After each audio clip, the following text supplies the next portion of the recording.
In a recent episode of the Mind the Game podcast, LeBron James touted Kevin Durant as the best scorer, implied he's the best scorer of all time. His exact quote was, "We haven't had a scorer as equipped as KD as our league." And he said he emphasized Durant's ability to score from all three levels of the game. And he said, quote, like, you're going to have those nights for sure. But the majority of the season, like being efficient, it's sometimes I've always prided myself on. And he pointed out how Kevin Durant consistently, no matter how bad his nights were, where he was a great elite scorer. Then, to make matters entertaining, Paul Pierce, because Paul Pierce has to insert himself into everything, decided to get involved and take the wild take that he's the best pure scorer ever. And his exact quote was, "I was probably the best pure scorer in the history of the NBA." And he was saying that in response to being upset at LeBron for calling Kevin Durant the most equipped scorer in the history of the NBA. Now, let's talk about the stupidity of what Paul Pierce said for a minute, okay? Let's look at his career. Paul Pierce averaged 19.7 points per game for his career. He had a field goal percentage of .445, a three-point percentage of .368, a free throw percentage of 80.6, a true shooting percentage of 56.8.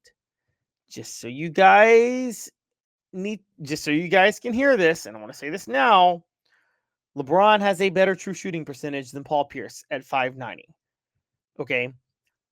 Paul Pierce at the same time has a 13.2 turnover ratio and averaged 2.6 turnovers per game. Now, I want to point this out with the turnovers. That's really impressive. That's his most impressive stat.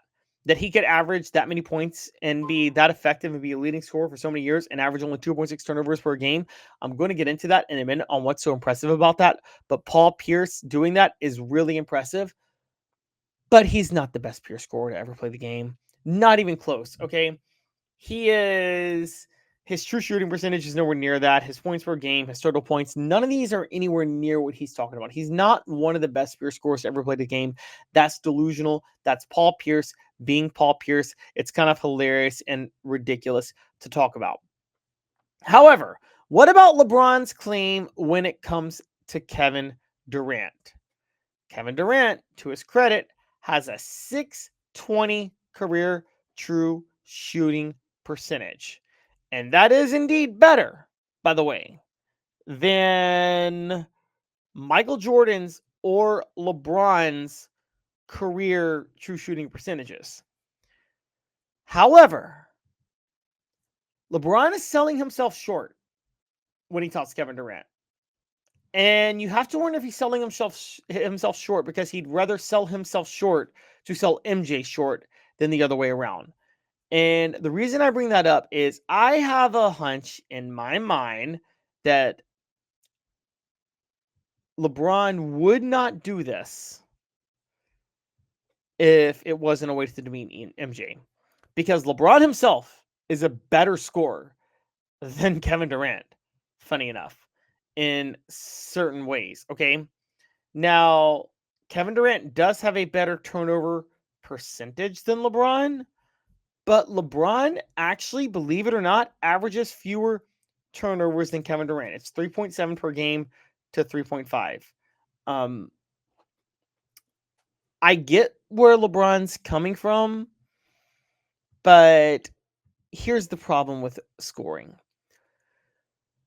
A lot of people today in the era of analytics, and this is the flaw of analytics, and I believe in analytics, but if you're going to do analytics, you have to tell the full story.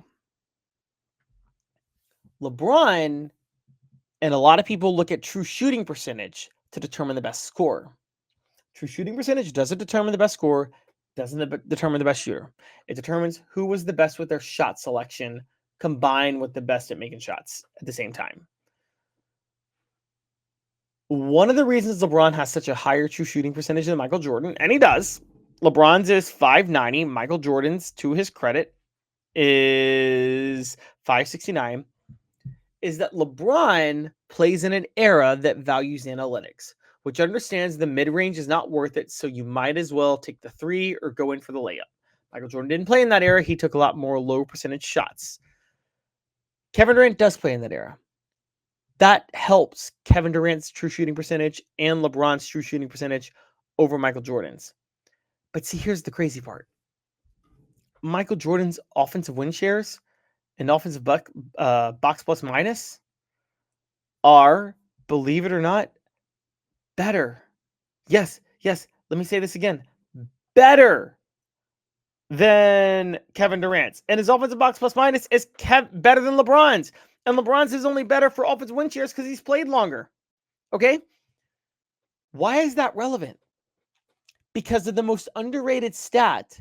Even though Michael Jordan played in an era that didn't even value analytics, this stat proves that he's better than LeBron to this day, offensively and overall.